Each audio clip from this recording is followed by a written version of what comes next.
Muy buenas tardes tengan todas y todos. El Poder Judicial del Estado, a través de su Escuela Judicial, les da la más cordial bienvenida, agradeciéndoles su presencia virtual a la conferencia intitulada Juicio Oral en Materia Familiar, impartida por el doctor Pablo Alfonso Aguilar Calderón, en la conmemoración del Día de la Juzgadora y Juzgador Mexicano. Cedo el uso de la voz a la magistrada Olga Regina García López, presidenta del Supremo Tribunal de Justicia y del Consejo de la Judicatura del Poder Judicial del Estado, quien dará unas palabras.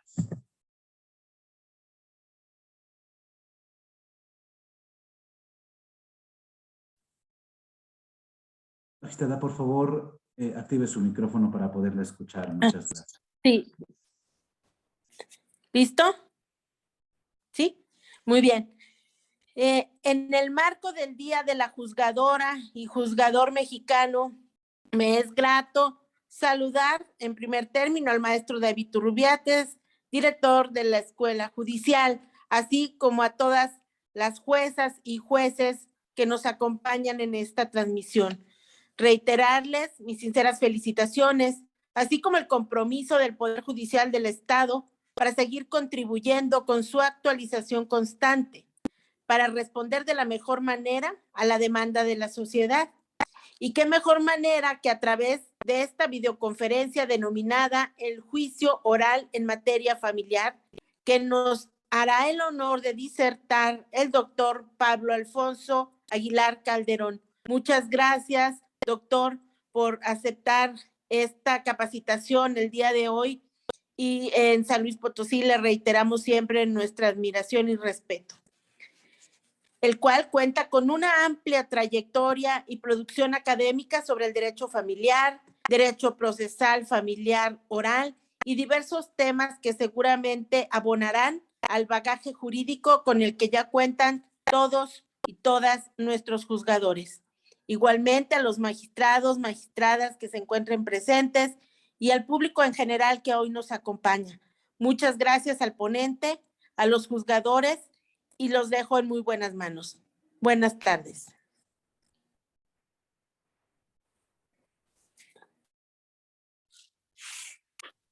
Muchas gracias, magistrada presidenta, por sus palabras. A continuación, presentaré la semblanza curricular del doctor Pablo Alfonso Aguilar Calderón. Licenciado en Derecho por la Facultad de Derecho de Mazatlán de la Universidad Autónoma de Sinaloa. Maestro y doctor en Derecho por la División de Estudios de Posgrado de la Facultad de Derecho de la Universidad Nacional Autónoma de México. Miembro del Sistema Nacional de Investigadores del Consejo Nacional de Ciencia y Tecnología, CONACYT Nivel 1. Miembro del Sistema Sinaloense de Investigadores y Tecnólogos. Miembro del claustro docente en Derecho de la Facultad de Derecho de la Universidad Nacional Autónoma de México. Miembro del Núcleo Académico Básico de la Maestría y Doctorado en Ciencias del Derecho de la Facultad de Derecho de Culiacán, con reconocimiento del Programa Nacional de Posgrados de Calidad del CONACYT. Profesor e investigador de la Facultad de Derecho de Mazatlán de la Universidad Autónoma de Sinaloa. Autor de artículos de investigación en revistas nacionales e internacionales, así como de capítulos de libros. Ponente en congresos, seminarios y talleres. Y además, abogado postulante. Para dar inicio a la conferencia, cedo el uso de la voz al doctor Pablo Alfonso Aguilar Calderón.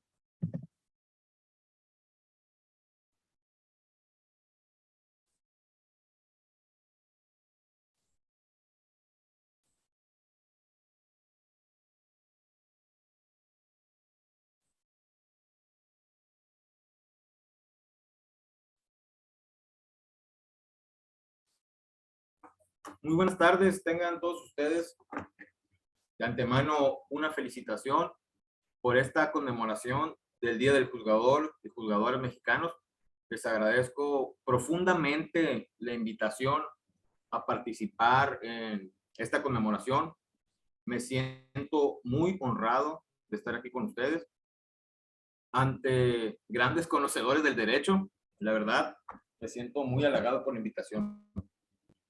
Por ende, agradezco primeramente a la magistrada presidenta del Tribunal, del Supremo Tribunal de San Luis Potosí, a Olga Regina García López y también al maestro David Turrubiates Palomo quien es director de la Escuela Judicial, por la invitación a estar presente en este grandioso evento.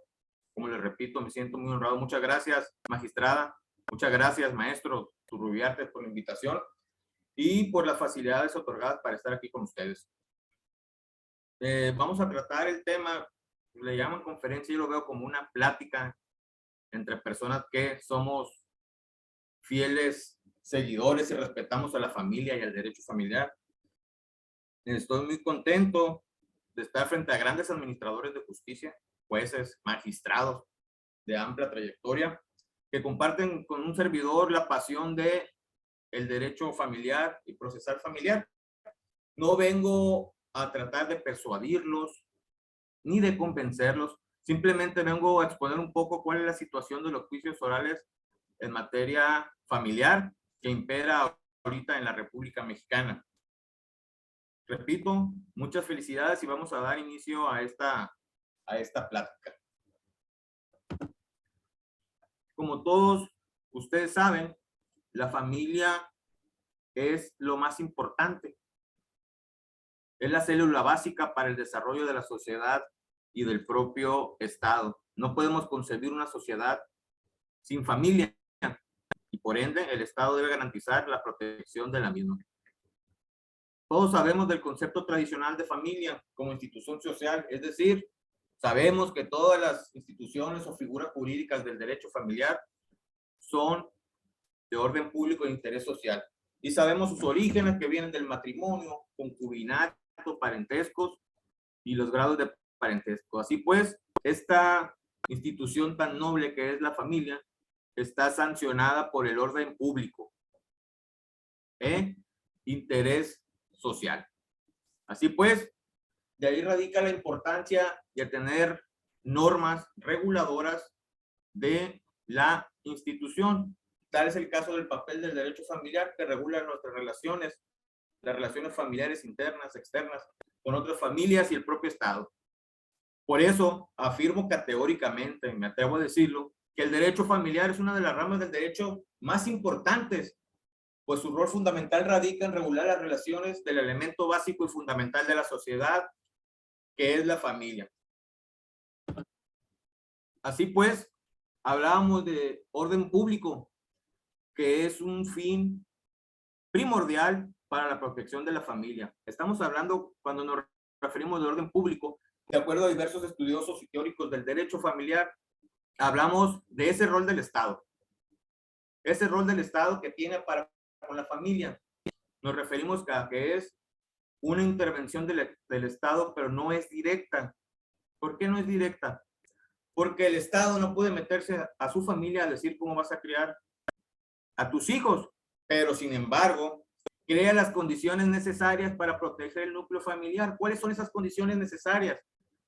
Esa protección del Estado, ¿en qué radica? Creando juzgados, tribunales, procesos, procedimientos, leyes y instituciones para proteger a la familia. Y ya cuando interviene el Estado con estas condiciones, al momento en que se presenta ante el tribunal de lo familiar.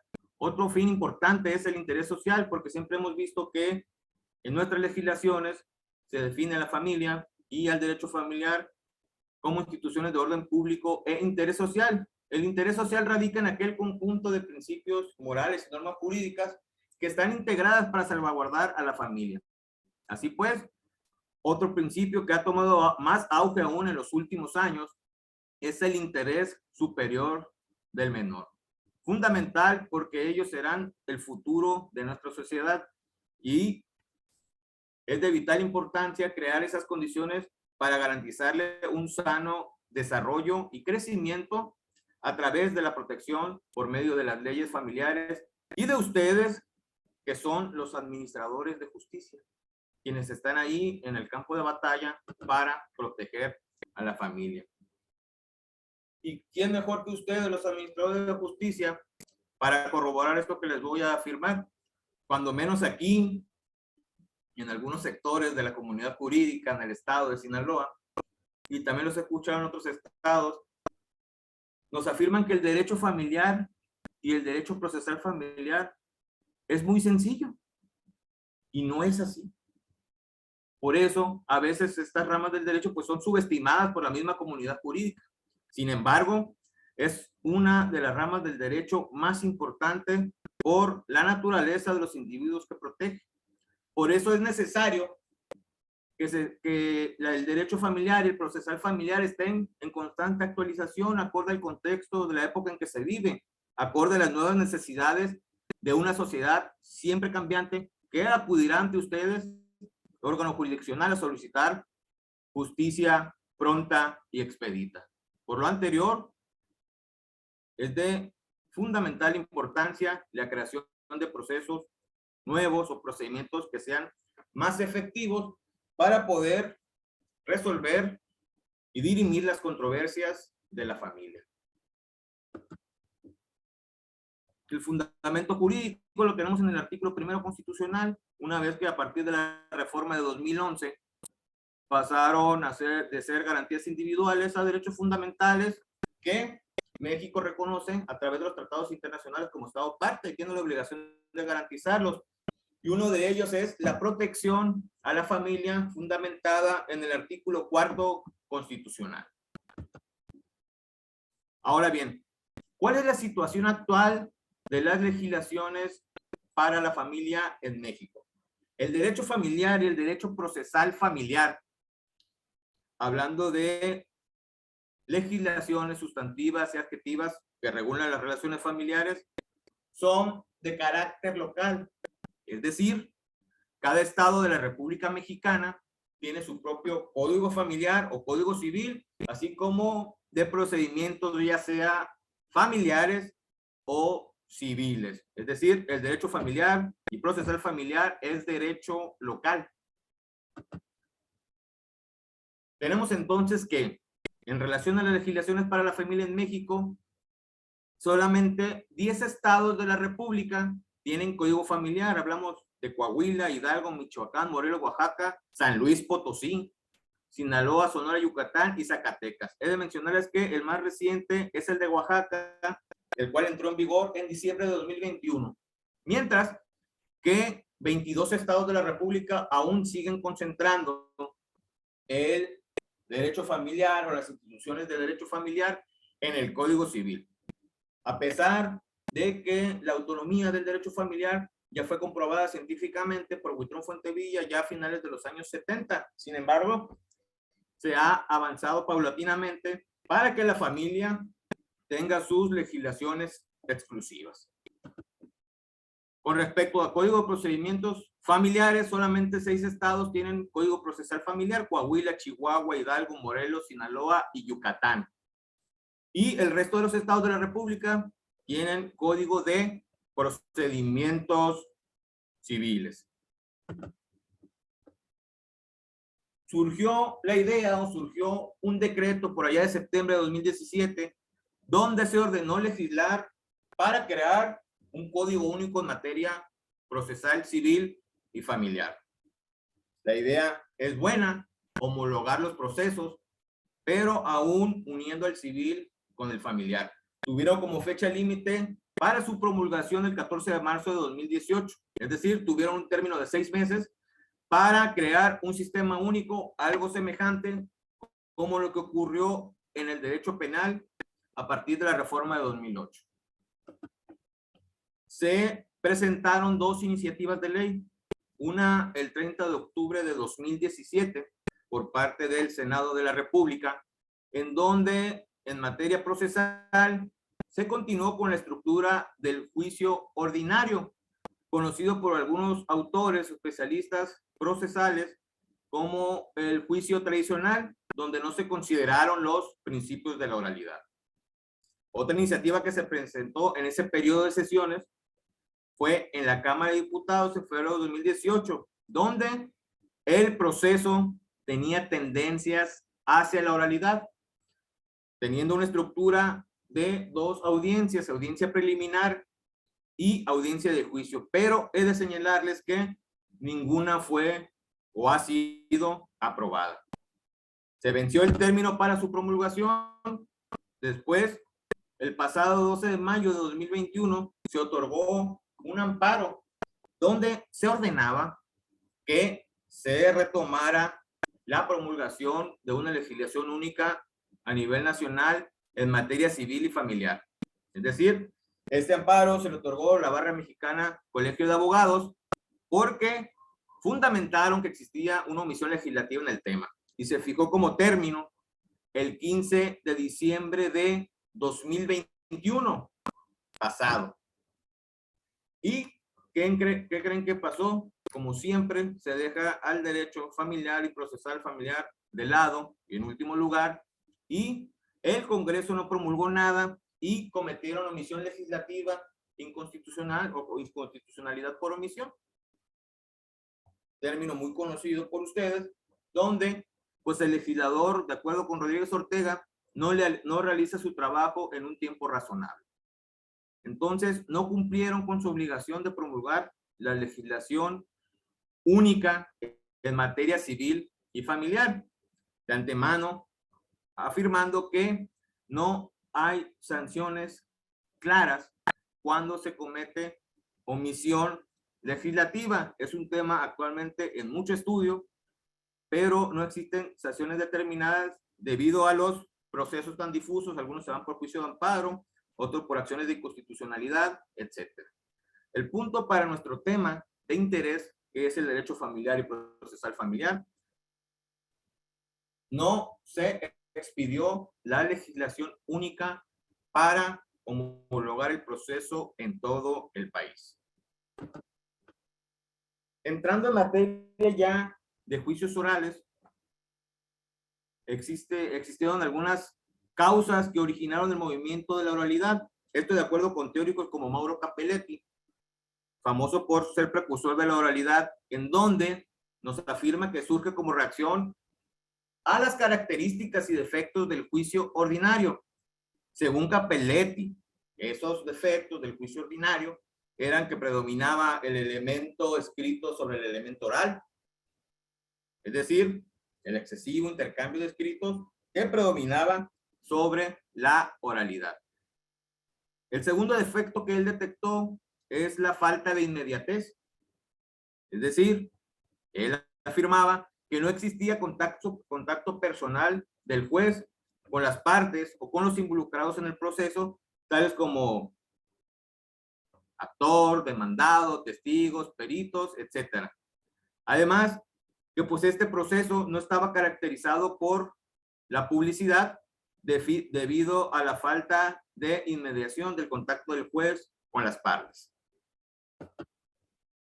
Así pues, afirmaba que otro defecto era la prevalencia del método de la prueba legal y la falta de concentración, es decir, que el procedimiento se dividía en numerosas audiencias, numerosas etapas, razones que las cuales los litigantes aprovechaban para aplicar tácticas dilatorias. Esto en razón de Mauro Capelletti como causas que originaron el movimiento de la oralidad, es decir, los defectos que él detectó en el procedimiento ordinario. Ahora bien, ¿cuál fue el primer impulso por introducir la oralidad? De acuerdo con el ilustre jurista Van Rie, fue el primero, el Código Procesal Civil de Francia de 1806 y que entró en vigor en 1807. ¿Qué pasó con este Código Procesal Civil de Francia de 1806? Según Van Rie, este código hizo énfasis en la oralidad y en la publicidad. Su objetivo era que los hombres litigaran frente a frente en igualdad de condiciones, incluso podían hacer alegaciones hasta la última instancia oral. De acuerdo con otro gran teórico, Franz Klein, señalaba como particularidad en este Código Procesal Civil de Francia de 1806 que el juez no tenía facultades legales para limitar las intervenciones o las participaciones de las partes. Sin embargo, era tal el afán por controlar el debate y llevar el proceso a buen rumbo que el juez tomaba las riendas del proceso y dirigía el debate, aunque la ley no lo facultara, para poder así tener un proceso más rápido. El segundo impulso que se dio para introducir la oralidad, y es el que más ha tenido influencia y que sigue vigente en la actualidad, ahorita lo vamos a ver, es la Ordenanza Procesal Civil Austriaca de 1895, la cual fue realizada por Franz Klein. Es decir, es conocido como CPO de Austria de 1895. Y ahí se estableció el proceso por audiencias, donde existía una audiencia previa, que es conocida como audiencia preliminar, y ahí el juzgador debía analizar todas las cuestiones procesales planteadas, es decir, las que ustedes ya conocen: admisibilidad de la demanda, excepciones, presupuestos procesales, excepciones, etcétera. El propósito era depurar los obstáculos que pudieran impedir o retrasar la continuación del proceso. Eso en la audiencia previa de la Ordenanza Procesal Civil Austríaca de 1895. Y después denominaba la siguiente audiencia de fondo, donde se practicaban los medios de prueba que eran admitidos y ordenados por el juez. Así pues, esta era la que también se le conoce como audiencia principal. Entonces, el proceso establecido por Klein en la Ordenanza Procesal Civil Austríaca era un proceso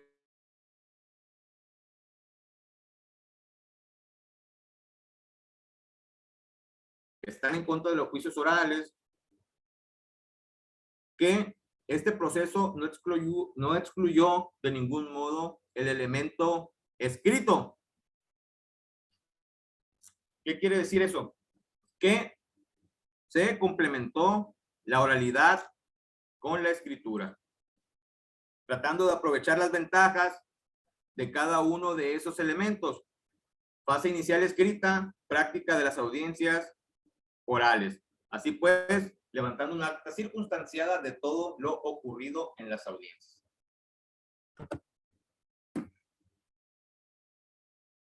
Llovenda fue el precursor de los principios del juicio oral. El primer principio es el predominio de la palabra hablada, es decir, el principio de la oralidad. Llovenda argumentaba que no se debía de excluir del elemento escrito, pero sí debería de predominar el elemento oral para dar una mayor fluidez. Este elemento en las audiencias del juicio.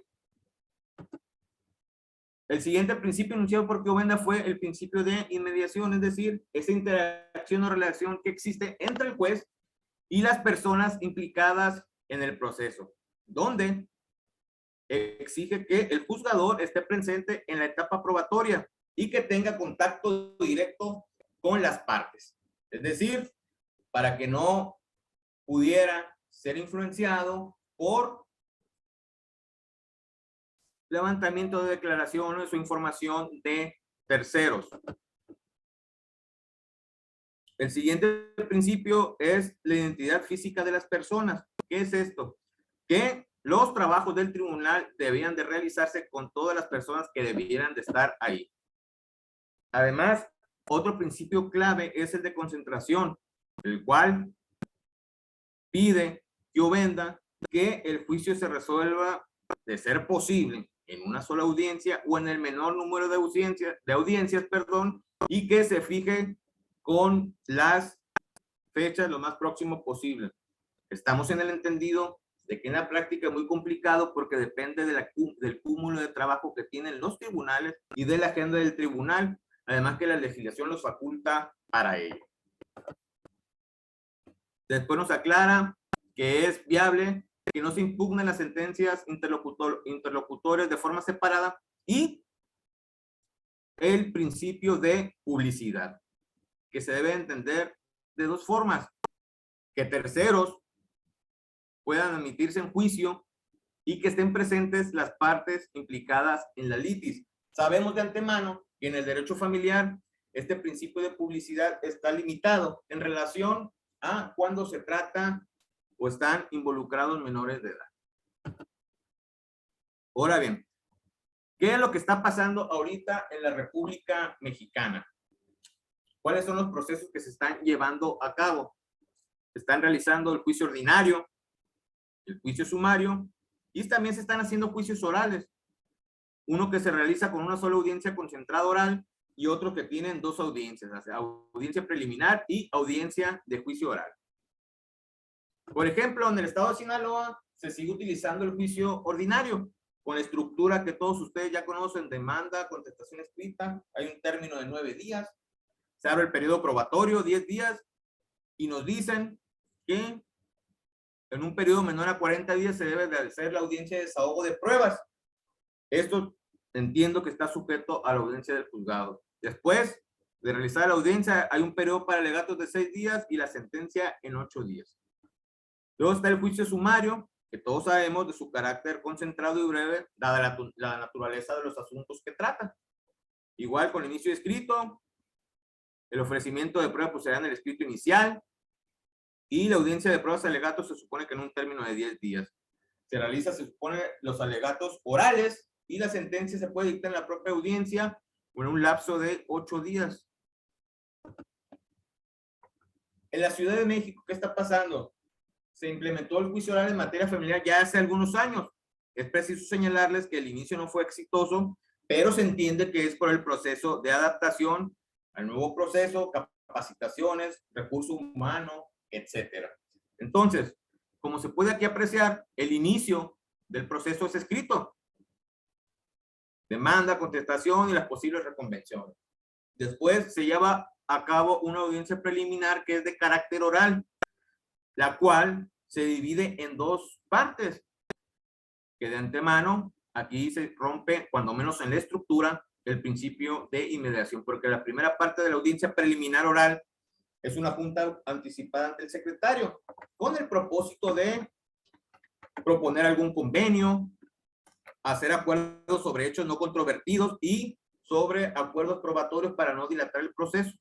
Si no hubo convenio y una vez finalizada esta etapa, ya se acude a la audiencia ante el juez, donde se muestra el avance que hubo en la junta anticipada del secretario y se trata de depurar el proceso y solamente dejar los hechos controvertidos y los medios de prueba apropiados para poder desahogar la audiencia de juicio oral,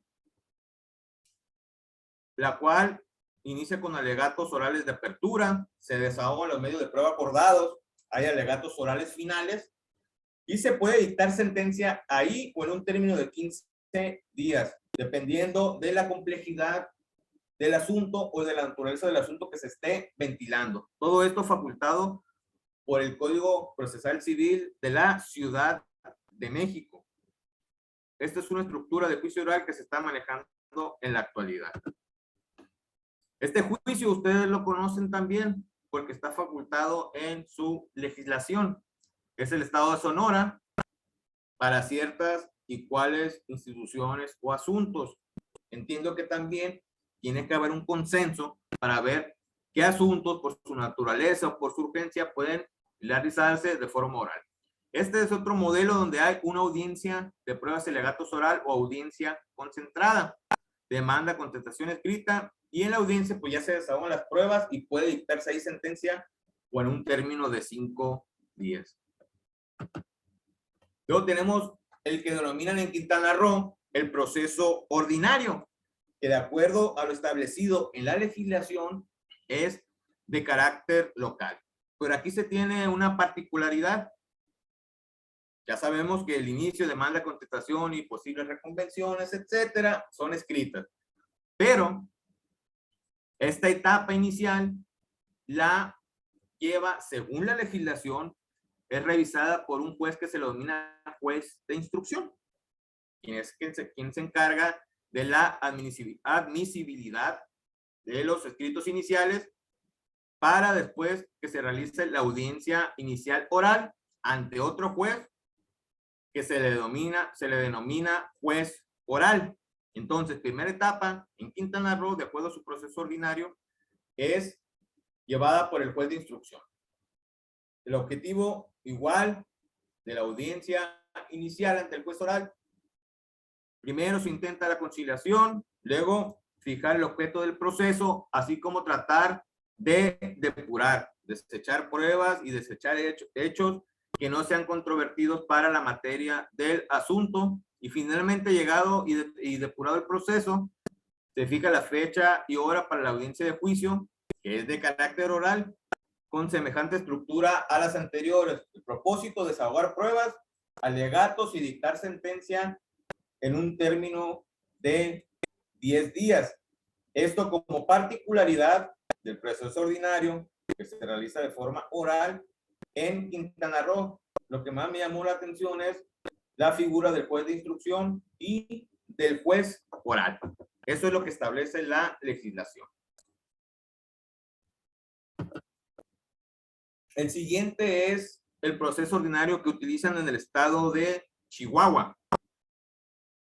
De la misma forma, el inicio escrito, hay una audiencia preliminar oral, mismo propósito, depurar el proceso, recepcionar la prueba y ordenar prepararlas para cuando sea la audiencia de juicio oral, donde igual desahogan pruebas, alegatos, pero se hace la citación a las partes para que se continúe o la continuación de la audiencia de juicio en un término de 10 días.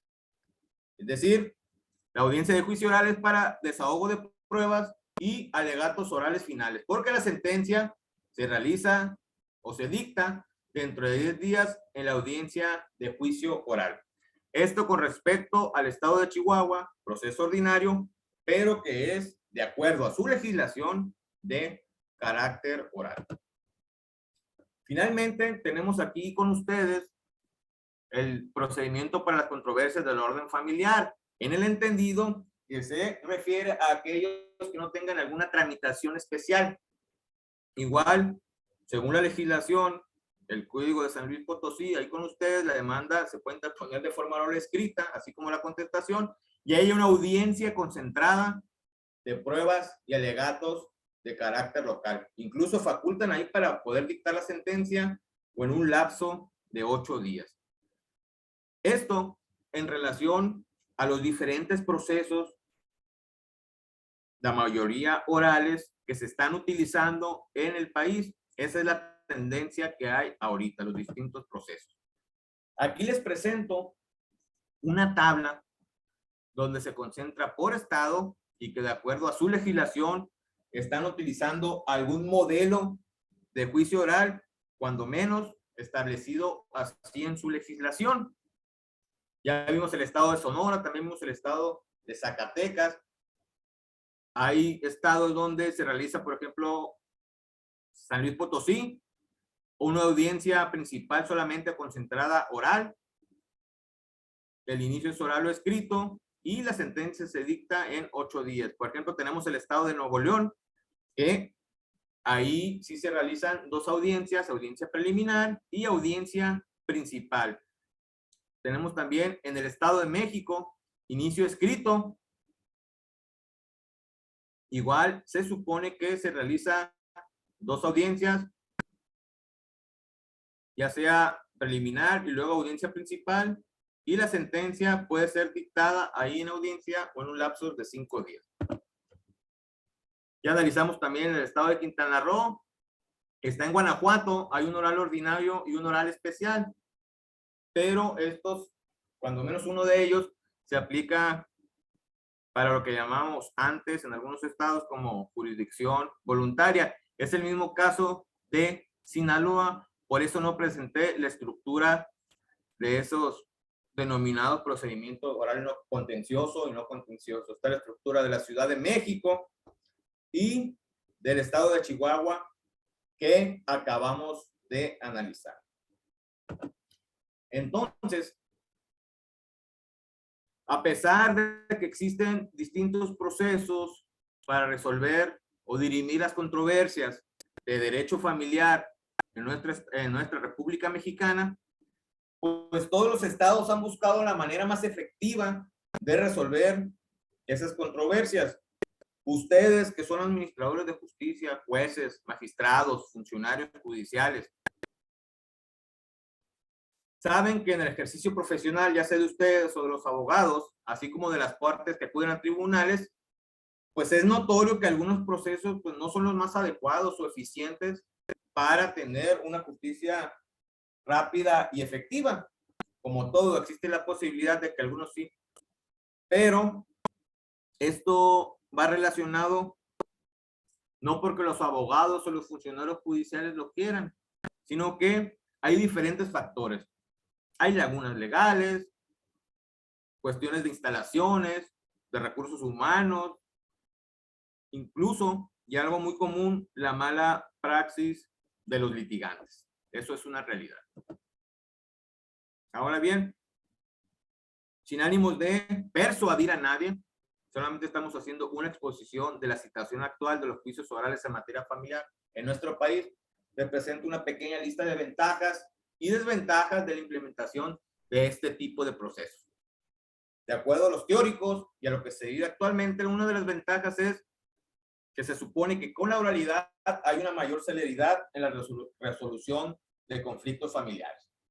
También se tiene que el juez, de acuerdo a la estructura del proceso oral, tiene contacto directo con las partes. Asimismo, y por ende, aumenta la publicidad del proceso. Es decir, se pueden dar cuenta cómo se desahogan las pruebas, cómo resuelve el juez y cuál es el actuar de las partes durante el trámite del juicio. Se dice también que la concentración de las actuaciones dan como consecuencia la reducción de notificaciones, citaciones y otras diligencias. Y también existe la posibilidad de suprimir incidentes, los cuales podrían resolverse en el desarrollo de la primera audiencia.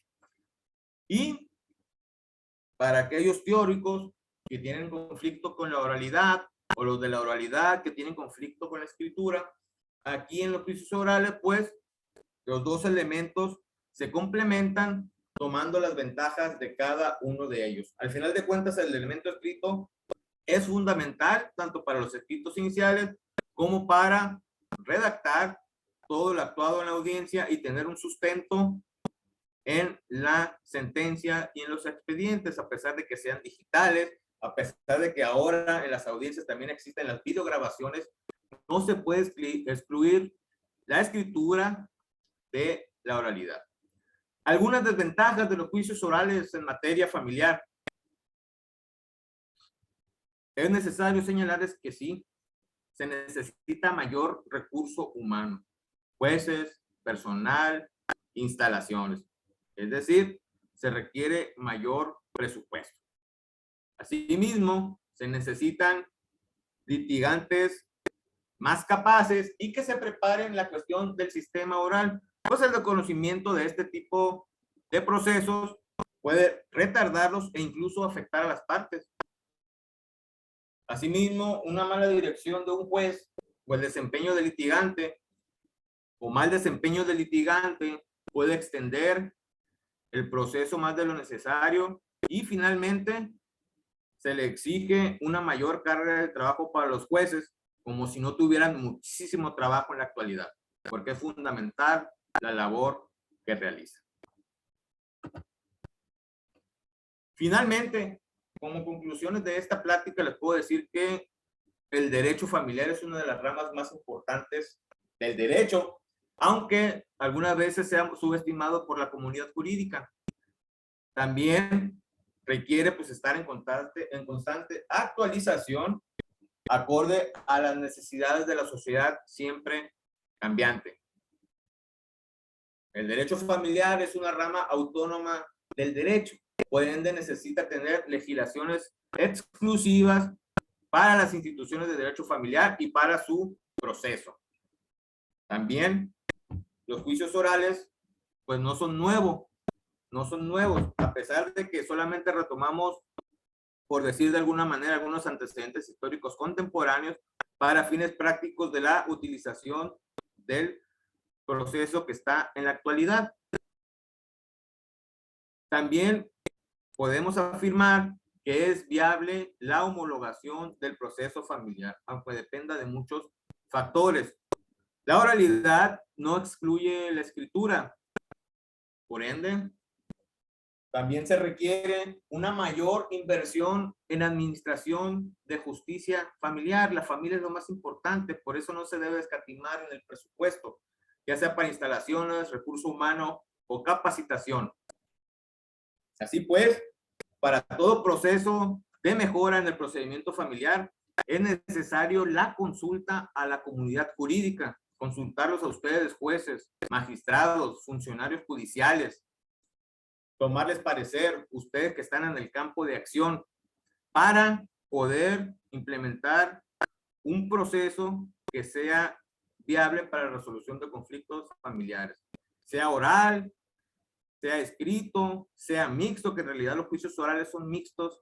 Es necesario que se consulte a la gente que tiene la experiencia, a la gente que está en el campo, que tiene todos esos conocimientos que dar, y por eso yo agradezco la invitación y los felicito por la realización de este tipo de eventos de intercambio para conocer la situación y hablar de derecho familiar y derecho procesal familiar para proteger los intereses del núcleo básico de la sociedad, que es la familia. Aquí concluyo mi participación, maestro. Muchísimas gracias. Muchas gracias, doctor, por su magistral ponencia. Ahora daremos un espacio para una ronda de preguntas, si me lo permite, pidiéndoles por favor levanten la mano a través de la herramienta correspondiente de la plataforma. Esta herramienta la pueden encontrar en el apartado de aplicaciones, en la parte inferior de su pantalla, para hacerlo de manera ordenada.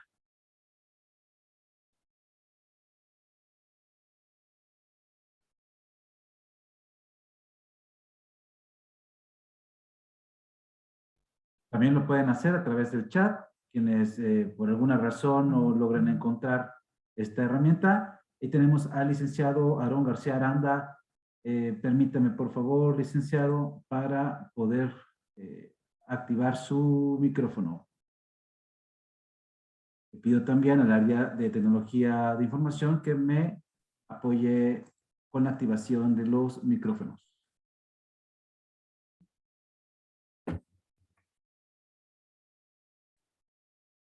Adelante, licenciado.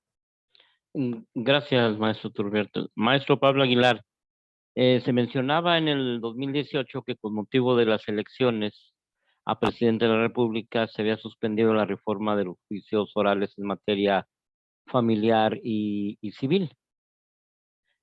Ahora, pues ya llevamos un atraso de casi 3 años.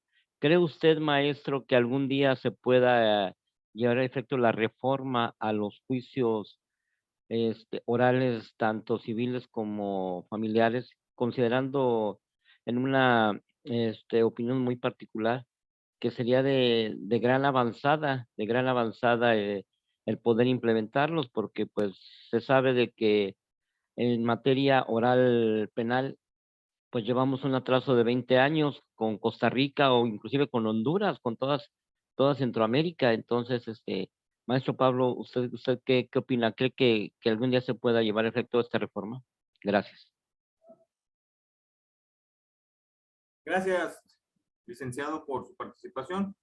Dando respuesta a lo que usted manifiesta, yo espero que sí se pueda dar esa reforma con el propósito de homologar procesos en la República Mexicana, dada la importancia que tiene la familia.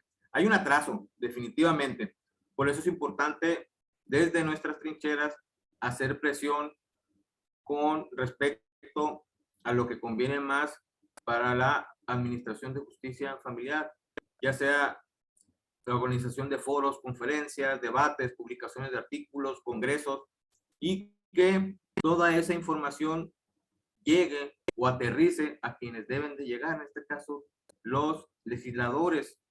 Yo espero que algún día lleguemos a la implementación, pero también hay un factor fundamental, licenciado. Para las cuestiones de omisión legislativa, pues si los diputados o los senadores no hacen caso y no hay una sanción para ello, definitivamente cuando se requieren reformas importantes o hay un decreto que les ordene, pues simple y sencillamente no van a hacer caso. Esto porque aún no ha sido establecido bien un mecanismo para tratar la omisión legislativa. Sí, para algunos supuestos está el juicio de amparo, pero es para carácter personal, como todos sabemos. Está la acción de inconstitucionalidad, pero al final de cuentas no pasa nada si el legislador no hace su trabajo.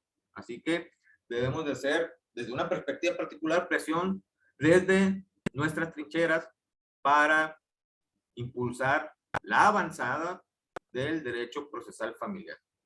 Gracias. Muchas gracias, doctor. ¿Alguien más que quisiera hacer una pregunta?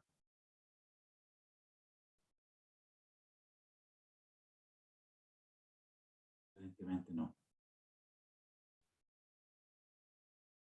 Siendo así,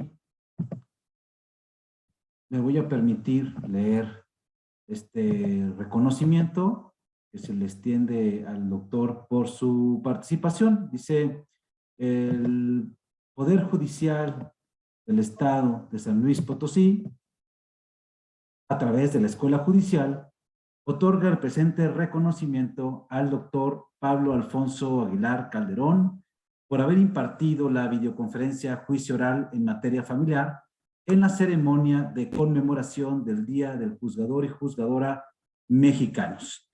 Lo firma la magistrada Olga Regina García López, presidenta del Supremo Tribunal de Justicia y del Consejo de la Judicatura del Poder Judicial del Estado de San Luis Potosí. San Luis Potosí, SLP, México, a 7 de marzo de 2022. Muchas gracias, doctor, de nueva cuenta por habernos acompañado el día de hoy y además con su disertación. Y sin más que agregar, agradecemos su presencia, en especial a las juzgadoras y juzgadores que nos acompañaron en la conmemoración de su día. Tengan todos una excelente tarde y reitero que si no tiene inconveniente el doctor, les compartiré la presentación a sus correos electrónicos. Muchas gracias, maestro Turriate. Muchas gracias, magistrada presidenta Olga Regina García López, por la invitación. Muchas felicidades, jueces, y enhorabuena. Muchas gracias. Muchas gracias, felicidades, que tengan una excelente tarde.